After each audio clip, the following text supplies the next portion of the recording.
Hi guys, I'm Tony Williams and you're welcome to Knowing What I Now Know.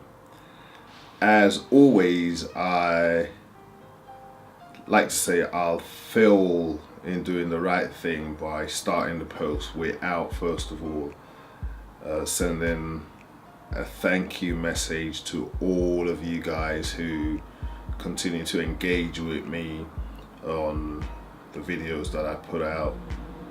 Those of you who comment, who like, who share, who encourage me over the phone, who find out why I haven't posted in a week or so. Everybody who interacts with me on my posts and all the materials that I put out there, I want to say a heartfelt thank you to you guys. It's what you do that fuels me to continue doing what I'm doing. So I want to say a heartfelt thank you to you guys. Really appreciate you guys. Thank you ever so much. I always like to say at this point as well about how the way the blog is designed or the vlog is designed. It's a series of transformational, motivational, challenging, brainstorming videos that I put out there that in a way have affected my life in a positive manner as well. And I think if it's affected me and changed me or put me on the road to change, why not share these things, these ideas, these concepts or these beliefs with other people as well. Even if it benefits one person out of a whole bunch of people who are looking at it or who are watching it, for me that's a job done. So for that reason I always say, because of sometimes the inconsistency which is between the time at which I do post, as much as I say I like to do it every Friday, sometimes it's just totally impossible because of my workload and schedule to put them out there. I say to people, look, the best thing to do is just sort of subscribe to my vlogs or any of the materials that I put out there, and that way you can get prompted whenever any of those materials come out. So basically what I'm saying is that any of my material that you listen to, perchance even if it's the first time that you're listening to me now, but you feel it blesses you, it challenges you, it causes you to think or shift your perception in a different way, even if you have to ponder over a sum and not even the whole substance of the vlog, then I could assure you where you get that inkling from, there are a whole lot more videos that could give you something else to sort of brainstorm or ponder about, that I've spoken about in the past or that I will speak about in the future. And for the ones that are in the past, you could always see them on any of my social media platforms. They all have a link to my webpage. So I'm on Twitter, I'm on Facebook, I'm on YouTube, Snapchat, Instagram, you mentioned it, I'm on it. And on my website, which is Tony Williams with an extra s.com, so Tony Williams with 2 s's.com, you could sign up for my newsletter, which would sort of prompt you when I do put any material out there. And that way we could, all be in sync and continue to walk this journey of change and reconstruction and getting us from a good place to a great place together. So all that being said, subscribe to any of those things that you feel comfortable with. Follow me on Facebook, like, share, comment, nudge, whatever you want to do. Just stay connected, and I really appreciate that. Excellent. So having said that, let's dive straight into today's post. Last week, I think it was last week, I put a post out there on Instagram. It was just a basic post, and I believe what I wrote there was, I think it was Facebook. Well, Facebook and Instagram it was actually. And I believe what I wrote there, it was a question, it was just something I thought about, that is it possible as human beings to be in a position where we can totally eliminate our fear, or our fear, which is what we're afraid of. Well, sometimes I don't say this thing right. As much as I might sound English is not my first language. So fear, FEAR, I think that would help. Is it possible to eliminate our fear, or is it easier to manage our fear? And I just asked, a simple question. So the question was that which is easier, to eliminate our fear or to manage our fear? And I just left it out there and threw it open. I was surprised at the responses I got, because I learned a thing or two from the responses I got, which was quite encouraging, both on Instagram and both on Facebook.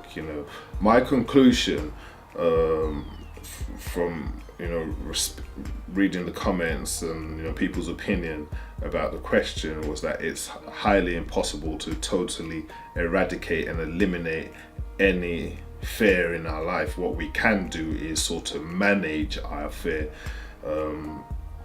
but as human beings, my sort of is it deducement? I don't know. What I deduced from what they said was, as human beings, you will always have, an element of fear in you, and you can't possibly ever be in a position where you totally eradicate our fear. So that's what my topic is about today.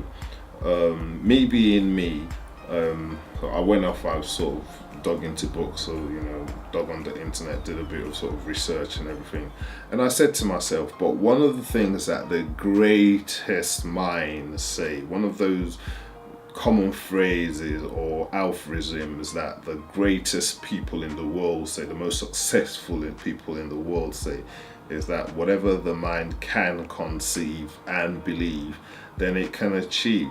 So my question to myself was, why is fear, why is that absent from that equation or from that aphorism? Why is it that people believe they can't totally eradicate or eliminate that whole iota of fear in their life? Why do they think they have to live with the element of fear as a companion to carry on going, on their walk or journey in life? And why do they think, a decision will pop up with them, and, it is acceptable to be afraid or make decisions with fear and worry and concern in you? Why do they feel, as human beings who believe in their self and the faith, and the inspiration and the knowledge and all the education and information that they have at their disposal, that they cannot make 100% decisions over situations or circumstances without feeling that element of fear? So that was that was what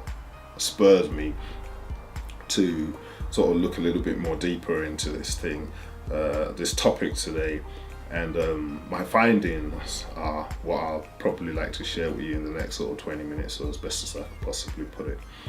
So I figured, first of all, before we know whether we could manage fear, or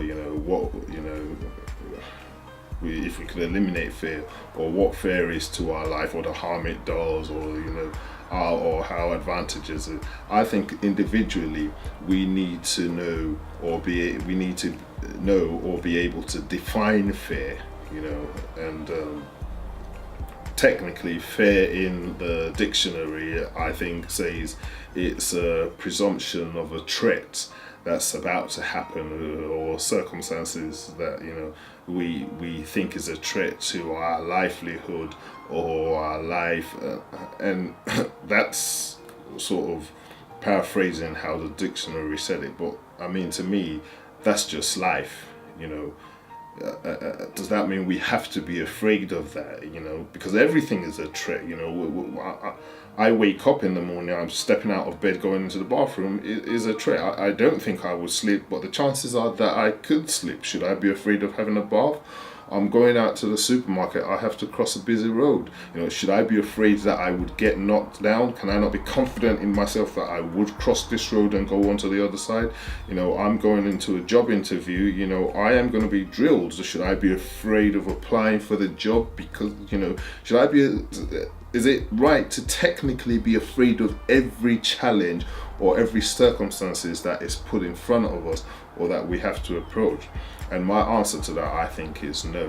So I think we have to be able to define fear and know fear as applicable to the circumstances which is that we're facing. But I think there's some basic characteristics, I should say, or basic elements, or basic, sort of things that fear does to us. Because if you can't define it, or if you can't accept that dictionary definition, then you must be able to define it by knowing how you feel it or what it does to you. And I think I came up with a few, which hopefully I think might put things into perspective. And I think one, fear is that sort of thoughts that is like, fear is like watching a movie, put it that way. It just paints a picture of how it determines and paints a picture of how it wants things to be. So if you're afraid, so if you're sitting down and watching a movie, the storyline of the movie will channel where your line of thought goes with that movie, because so the movies would sort of keep you in suspense, within the borderlines of the storyline of that movie. Sort of EastEnders, it will keep you there, even though you're smarter than that, and this is just a movie, but the way they channel the storyline is to keep you in there just to believe exactly what's happening in that movie. And that's exactly how fear is. Fear, it sort of stops short of giving us the whole facts of what the true situation of the circumstances, because the minute it captivates our brains or it captivates our mind, it locks every form of information else that could enter it. It literally, and I'm talking about true fear now. I'm not talking about little, like true fear would just block out everything, so that it will stop short of giving you the true fact, and it will only make you channel your mind to a storyline of what it wants you to believe. So if you're believing in yourself you're inadequate, it would make you feel you're inadequate. If you're believing in yourself you can't get that job, it will make you feel you can't get that job. If you're believing in yourself you have no confidence, you can't stand up, with your head high, it's gonna make you feel exactly like that. That's why I said it's like a movie, and it stops short of giving you the true fact of what the real side, both sides of the equation is. It's like I say, it's like a broadcasting station, so that just broadcasts fake news, because it's not giving you the truth. It's like a coin. When you spin a coin, you have two sides rolling, but when that coin drops, you only see one side. That side that you see is what you determine, head or tail. Forgetting, that there's another side, whether it's the head or the tail, there's another side to it. But you only see one side, and you make decisions off of that one side. And that's like, again, what I think, like how fear operates. It just gives you one side, locks out every other form of information or thought process, genuine thought process that you as an individual have the power to use and utilize at your free will, gaining knowledge, gaining information, gaining advice, talking to people, looking at situations from both sides of the coin, having analyzing it, tearing it apart. It just annihilates that totally, and just leaves you there in your rocking chair, narrow-mindedly thinking about yourself and the worry that's in front of you. So having said that, fear left unchecked literally would cause pain, it would cause sorrow, it would cause depression, it will cause regret, cause so many things that you could sit there and think, there's no future for you, whereas all of it's just a lie. It's all fear that's putting you in that box of limitation that is making you think that. That's why, they define it as false evidence appearing as real. I think it goes somewhere along that line, So what and how do we do, or how could we, what can we do about fear? How could we recognize fear? Or, how could we know that this is fear? I think, first of all, we have to understand fear is a substance of something. Do you understand? So fear is fear is the total substance of something. It's not an element. It's the total substance of a series of small elements that you as an individual have accepted, to occupy your mind, and fear is the outcome of that. So if you have a thought process about your finances and you think, oh, because of my, the situation of how things are, because I don't have a job now, for instance, I'm going to be sort of broke for the rest of my life, then that final thought process that you've accepted that you're going to be broke for the rest of your life, brings fear in. Fear comes into that thought process and sits comfortably and occupies it. So you have the fear of being broke for the rest of your life, not knowing that, look, even if this job doesn't work now, you can spin around to the next, application, or to the next career, or you could re-educate yourself, or, you could do crash courses and everything, and, turn that thing around. So you don't have to just sit there, walloping in your worry, in your rocking chair. As they say, fear is like a rocking chair that's not going nowhere. Incidentally, I'm in one, but I'm not afraid of getting up from it. And you're just sitting there, not doing nothing. So in my own opinion, and this is my opinion, because I said it's substance of something, I think concern is the first thing. Concern leads to worry. When you're concerned about something and you don't have, you can't see the meaning, you can't see the sense of life, you're broke, busted and disgusted, you don't understand how things are going, you're trying, you're picking it and it's dropping, you're lifting it and it's too heavy for you to lift, it seems like all the weight of this world. That's a concern. And then it gives you worry. You're worrying that, look, why am I not breaking even? Why am I not doing this? Why am I not doing this? But you're doing the same thing and you're worrying about it, and you're concerned and you're worrying about it. And after a while, fear takes position. It's like 1 plus the sign 1 equals fear. So concern plus worry, it leads to fear. So in a way, we need to know how, when we're concerned, to manage our worry so that it doesn't lead to fear. So how could we sort of manage our worry? Or in my own way, I always believe you could eradicate fear. There are people in this world that are fearless, and it doesn't have to be because of your circumstance, because of the money in your pocket, or, the family you're born into, or any other attribute. I just think it begins from inside your heart. I just think it begins in your mind, your heart and your mind. Your heart, gives you the self-confidence. Your mind, gives you the faith that you need to know that you are who you are and everything is possible and at your disposal to achieve. So today I want to share about 8, I think it is about 8 ideas, if I put it that way, that I came up with in how I believe we could sort of manage fear, to put it in the way that some people want it, or how we could eradicate fear. I would say the first thing would be affirmations and declarations. I think it's very important to constantly affirm to ourselves the right things. I am a sucker for negativity and lack of positive thoughts, mindsets, or language.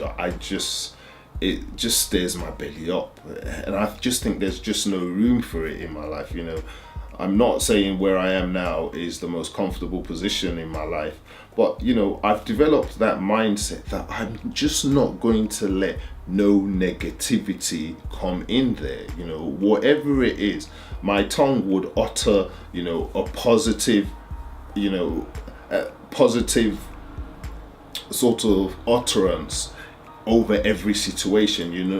Whatever the situation is, I look for the goods that comes out of it. And it's like all things work together for the good. Every challenge that we have in life gives us an experience. So no matter how the challenge even puts us down, is when we decide to stay down, that we've let that challenge overcome us. So you need to declare that to yourself, that I'm not going to stay down. I've had enough of this fear. I'm not going to be afraid of this. Okay, Mr. Fair or Mrs. Fair, that you've been saying all these things that but look at me now. I've still got a roof over my head. I'm still watching this video on a smartphone. It's not a 6310 Nokia.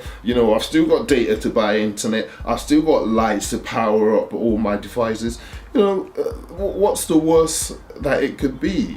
So I feel we need to declare these things to ourselves. Declare it, affirm exactly what we want. I'm blessed. I'm not cursed. I'm prosperous.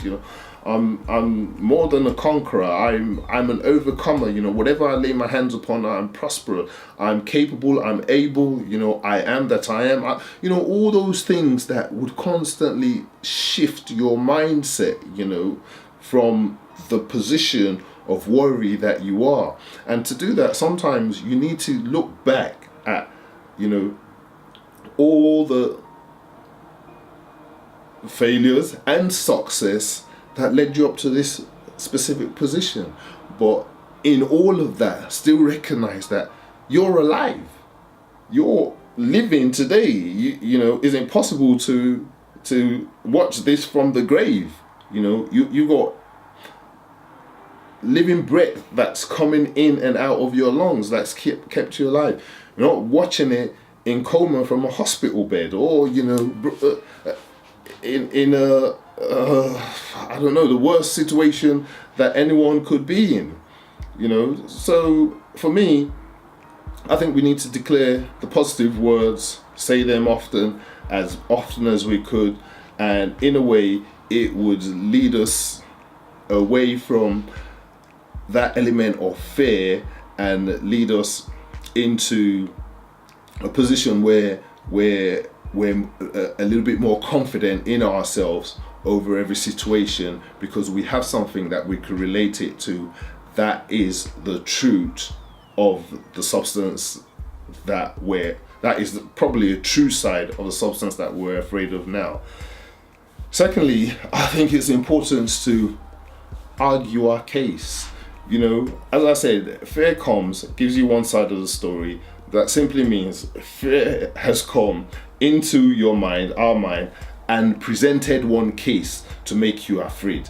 Now, it's left to you. The mind, the brain, the body, it belongs to you. You're the only variable. It doesn't belong to anybody else. Your mind doesn't belong to me. My mind doesn't belong to you. So if anything is going to come into my mind, I want to be able to accept, to vet, to verify that mind, to know that thing has that power to occupy my own body.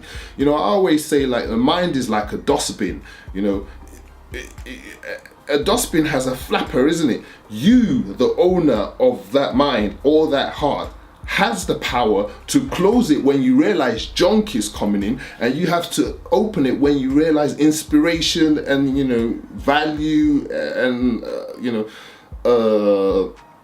things that would influence your heart in a positive way or influence your mind. But you have the power to open or close it. So if fear is bringing a half case to you that you're full of shit, you're not worth it, then you argue your case out. You are who you are. Fear is a thought, it's a perception of your eyes or your mind. So you argue it. Tell it you're not that. No, you're fair, you're a liar. Because if I'm full of shit, as you said, why am I here? Why have I got this? Why have I got that? Why have I got lovely children? Why have I got a good relationship? Why have I got a car? Why am I not living on the road? Why have I got shoes on my feet? Why could I, argue your case. It's a case against you and him. People think sometimes talking to themselves is like madness. It's not actually madness. It's actually you talking to yourself to find out the truth about the matter of the situation that you're dealing with. And sometimes when you say these things aloud and you're not just pondering it in your brain, it's like somebody else telling you this. I sat in a conversation the other day and someone was saying, oh, I'm struggling, this is so hard, da, da, da. And I said to them, but look, like, you might think it's hard, you're struggling now for your future. When you add 2-3 more years to this, after you've come out of this struggle and you look back on this struggle, you be thanking yourself that you went through this struggle. But right now, fear sits there, dominates their mind and tell them that they're shit. Fear says to them, they can't go past the next level. Fear says to them, you're not gonna be able to feed your children tomorrow. But that's just a lie. Everything is seasons in life. You have summer, you have spring, you have summer, you have autumn, you have winter, and you have spring. And those seasons would not cross into each other. They're standard. They're always going to be operating. So that's how life is. We're always going to have times where we're going to struggle with our finances, or we're going to struggle with our relationships, or our ex is going to be an ex, or we're always going to have times like that. But as human beings, we need to know how to manage those seasons, and we have to understand that the season for summer is the season for summer. Though it's hard now, it's going to fade away. It's not going to be summer at Christmas if you're living in London. And it's different in countries where they have sun all night, sun 247. Well, I'm talking about seasons where I am. So we have to be able to argue that case and put that case in ratios, like proper ratios, according to the season that we are in life. And if we know it's a season and we're walking or we're doing something constructively or positively to, as they say, the scriptures say, look at the ant, you sluggard. It has no commander, nor does it has no emperor, but yet it still stores up food for itself in the summer, and harvests its food at the right time. And that's what we need to understand. You have to understand, if we're doing the right thing, doing the right season, it doesn't matter how, when the ant is storing up food for itself in the summer, it's hard for it, it's definitely hard for it. It's doing it all by himself, because the end of that verse does say something like a little sleep, a little slumber, a little folding of hand, and so would poverty crawl into your house or crawl into one's life as a thief in the night. So basically, if you're not doing nothing at the right season, you have something to worry about. But if you're doing something at the right season, and that season is going to fade, and you're going to harvest after that, then don't let fear captivate you or annihilate you or limit you or put you in a box at the season that you're in, because at that season you're doing the right thing. So that leads me into the third one, which means that we should develop faith. We need to develop faith. I think faith is one of the most inspirational things that any man could have to give himself belief. Because if you have faith in yourself, then you have self-confidence. Then again, the scriptures say faith as tiny as a mustard seed could move a mountain. Now, if you go and pick up a mustard seed, if you drop it on the fingertip of my nail, you probably, is that right? Fingertip of my nail, is that right? I think so. You probably just won't be able to see it if your eyesight's as bad as mine, And they're saying, if you have faith as little as that, do you know how much self-confidence is in there? Confidence to move mountains. Self-belief that knows that one more way, if I decide at this point that I want that mountain to move, it be moved and casted in the sea. That's what faith is. So we need to develop faith in ourselves. And I'm a spiritual person, but I'm not saying develop faith in a spiritual God. If you could do, that's beautiful. But have faith in yourself. Have faith in the work of your hand. Have faith in the knowledge that you acquire. That's why it's important to acquire knowledge. Because, empty is going to be empty. Learner is going to be learning. If you acquire knowledge, you have faith in yourself. You have faith in the books you read. You have faith in the advice you get. You have faith in the seminars you attend. You know, you're inspired. You're geared up. You're ready for action. If you don't have none of that, it's hard to find it. So we've got to go out into the world. You know, anything that's happened in life, somebody's done it before. You know, they used to say there's no success that is hidden. Is all, you know, hidden in books, or they would say success leave clues. But how are you going to find the clue if you're not around the people who've done it? And all these people that's paved the way for us, you know, they've left clues for us. But you have to look. The onus is for me and you to look for where the clues are, to look for where they left it, look for it in their books, listen it to in their seminars, you know, on their podcast. You know, associate yourself with the right groups, surround yourself with groups, you know, that would advise you on the right way, you know, network with the right people. That's the only way we could get, you know, we get change. That's the only way we gear ourselves up. That's the only way we get confidence, and that's the only way we get faith. Well, I also think that we need to be our own, on the thought part, I think we have to be our own conscious George and judge. And I say, as I said, like 2 steps away, you need to argue it out. Fair comes, it gives you one part of the case. You know, you as the defense, the owner who doesn't want yourself to be sentenced by the prosecution to a lifetime of limitation, or sentenced by the prosecution to, you know, a box of limitation that would just confine you into a position where you would not be able to fulfill your desired outcomes for your life. This is your life. This is my life. When it comes, we need to fight it. We need to tend, you know, we're our constant judge. Am I going to let you rule? What's the evidence you're presenting to me? Again, knowledge, information, wisdom. We need to search for those things so we could argue. Have you ever seen an ill-equipped lawyer go to court and try and represent you? I've been in those positions before, and my friends could testify. I personally, take most of my cases, I have been my own representation, and I've done pretty well at that, because I would analyze the case to death. There's no, you know, every word for word, you know, everything that I have in my bundle that they want to use to prosecute me, want to use to send me to jail. I'm not having it. We're going to, you know, I've been in a case where, you know, this was even when I was quite young, and my friend could tell you that he was there, and the lawyer said, you know what, you would have been a good lawyer if you did that.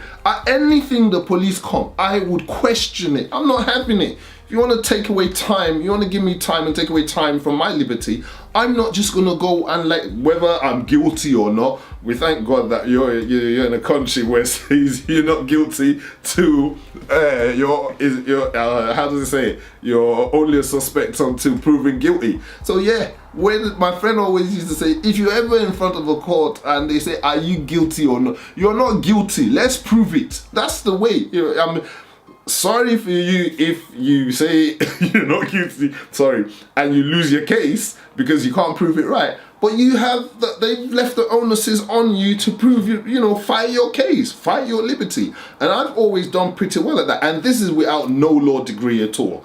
You know, so I feel like, you know, if FAIR is going to come and sentence you to something similar, fight your case. Just fight it out. Don't have it.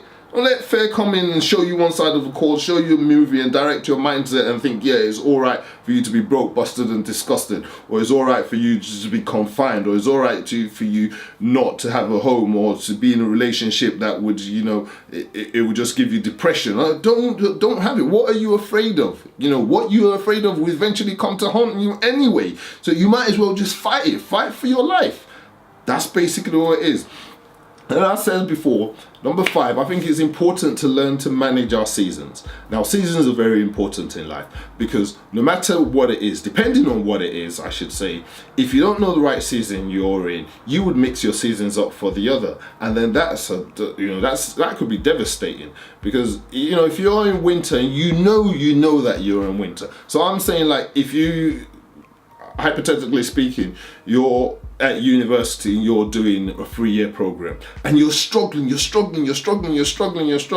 but you know it's 3 years, but you know at the end of this 3 years, you are going to be able to get a good job. You are going to have a qualification in your life that nobody can take that qualification away from you. It's yours as your name for the rest of your life. Nobody can take your name away from you. Whatever come what may, that qualification is an asterisk. Is that what it's called? I think it is. It's initials at the end of your name forever. But whilst you're going through it, it's difficult. So that could be your winter. So what's the point of giving up when it's a season? It's going to turn to summer for you one day. What's the thing of saying, oh, this university is just too hard, and then drop out. And then summer comes and you haven't stored out the right thing to get a harvest when it's summer. And then you begin, that's what I said, left unmanaged, it brings pain, it brings regret, it brings sorrow, and you find yourself falling in all of those categories. So I think it's very important to be able to manage our seasons, know what season we are, put the ratio of that season into the circumstances that we're afraid of at that present time, and just learn how to manage it. Don't let fear dictate to us what season we should be in. Let's use it to advise us of the season we're in, but let us be determinant of what the outcome of that season is. So yeah, it could advise us, it's a hard thing. Yeah, well, I know fear, it's cold, it's winter. Or I know fear, it's summer. Or I know it's spring, Or yeah, I know I'm struggling over these children now because I know in future, I'm going to raise great kids. I'm struggling over these exams now because I know, I want an A+, or, I want a first class degree. It's just about knowing what season you're in. The minute you know what season you're in, then fear itself doesn't overcome you. It doesn't captivate you, because before it even shows its ugly face, you've been able to have the power of the knowledge and information of what you're going through to overcome it. And I think we shouldn't be afraid at all of the facts of life, which is the sixth one. Is always going to be what it is. There's certain things that's just going to happen. We just have to understand that.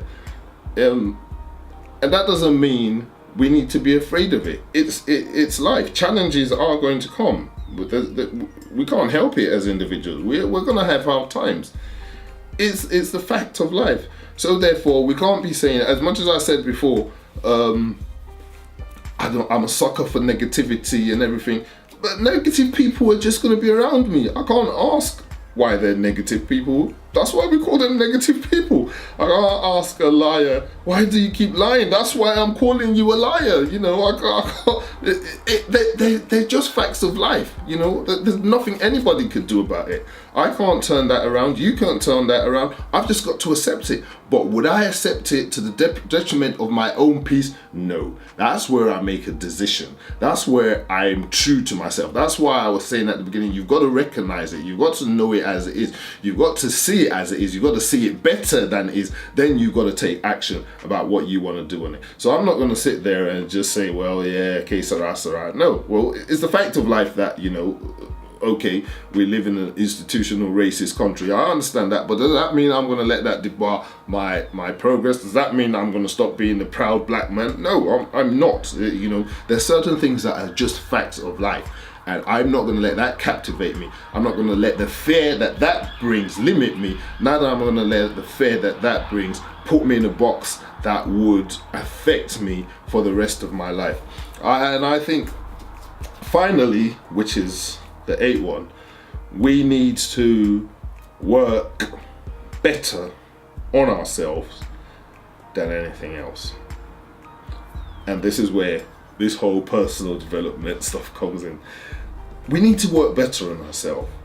We can't accept mediocrity for ourselves. If you want change, the change has to start with you. Simple. Everything's going to be all right when we start to be all right. Change would come when we start to change. Change begins from us. We're the only variable in this equation, nobody else. You have to make that change. I have to make that change. When I decided to start walking this journey, I got to a stage where I thought, you know what, change has to come, isn't it? Because I can't keep doing the same thing and expect different results. So change has to come. The only thing constant in life is change. If we don't change, nothing's going to change. Nobody's going to change it for us. You might have the one or two odd occasions where people change it for people, and you know, they have a happy case or a lot. But you know, anything you get for free, you don't tend to appreciate anyway. When you go through the storms, when you go through the winters, when you go through the autumns, and you come out in the summer, you will look back and you appreciate all that. Not only that, you're equipped with information to pass on to generations behind you. You leave impact because you've been through there. You know, as they say, been there, done that, worn there. But I was talking to one of my friends about how, you know, I was in Nigeria years ago. I was having that conversation today, and I met a girl that she just lit one spliff after the other, lit one spliffer. And I, you know, for someone who's done that for years, I had to say to her, like, there's no way, and if I could say this in my pidgin English, how your head could be correct if you're just smoking like this is impossible. And you're not smoking a cigarette, you're lighting one spliff, you know, after there's no way to really, you know, it's impossible, you know. So that's what it is. You know, we need to work on ourselves. You know, we need to come to a decision where we say to ourselves, enough is enough. My mumu don't do. You know, I'm not having it. I'm not, you know, I'm not letting you rule my life, Mr. Fair. I'm not Mr. Worry, Mr. Concern. I'm not letting you rule my life. I'm bigger and I'm better than that. I've got all the tools that's been equipped in me by my creator to overcome you. Not to manage you, to overcome you, eradicate, annihilate you completely. I can be Mr. Fearless. I could be Mrs. Fearless. You know, and that's how I think we ought to live. You know, we're the only variable. I said that before. The thing is, if we let fear dominate 51% of our life, worry dominate 51% of our life, or concern dominate 51% of our life, mate, my brother, my sister, we have a problem. We have a problem, because whatever dominates the subconscious mind the most, the brain accepts.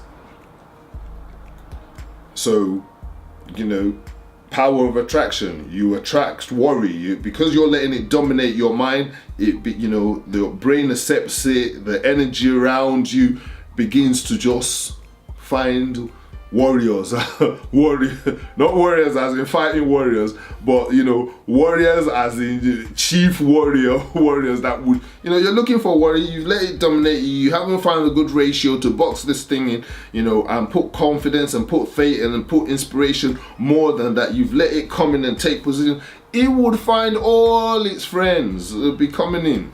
If somebody say, hey, is raining outside, you be worrying that if I go outside, I might slip and twist my ankle. You know, it's like a family who's going on a journey to a beautiful island. So, you know, my wife, she always says, Tony, we've got to do Antigua. We've got to do it. I'm like, what's in Antigua?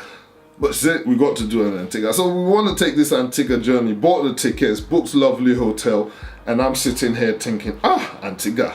In this hurricane, it will not kill us when we get to Antigua. In fact, forget the hurricane. Maybe we have to get to Antigua before that plane that we want to travel in. In fact, would it be able to fly there? How about it just crashes? Undue concerns, unnecessary concerns that are not even you can't even substantiate it. It's just perceptions of unnecessary and undue worry that concern has planted in us, and you can't live your life like that. You can't live your life like that. You've got to be a people of faith. You've got to be a people of self-confidence. You've got to be people who, you know, trust in your ability to succeed, that you could do remarkable things, that I could do remarkable things, that whatever I believe and whatever I attract into my mind, I could receive.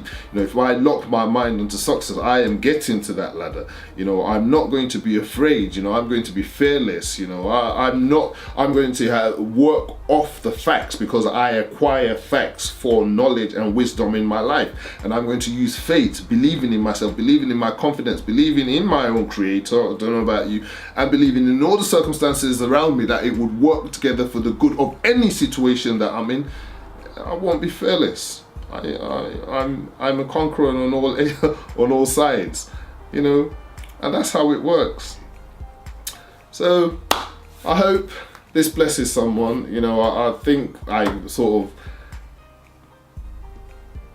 battled it out why I believe we shouldn't manage fear. We can eradicate fear. It's a process that we could put in our mind, and we start from now. It's a beginner's mindset. You know, when you start things with a beginner's mindset, you don't have to worry about the outcome. You're a beginner. You're just learning. You're learning to, you know, like a child walking, learning to run or learning to walk. He's not worried about running. He's just learning about that step. He will cross that bridge of learning to run when he gets old enough to do that. And that's how we ought to do. But we need to be able to know that we need to set the right steps in place, the right strategy, everything in place to be able to know that, okay, this is the process in which we want to, this is our total outcome, but this is a process in which we need to set in place to get to our total outcome. We're going to walk that journey one by one, step by step, one by one. We're going to get to that total outcome. At the end of that total outcome, we're going to look back and look at Mr. Fair and say, look, we've annihilated you, we've kept you, we've put you in your position.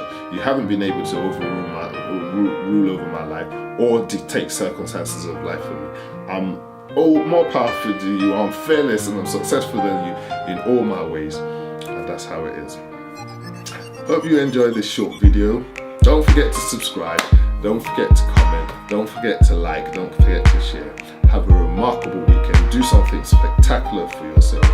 You're great, you're fearless, you're mighty. Good night. God bless.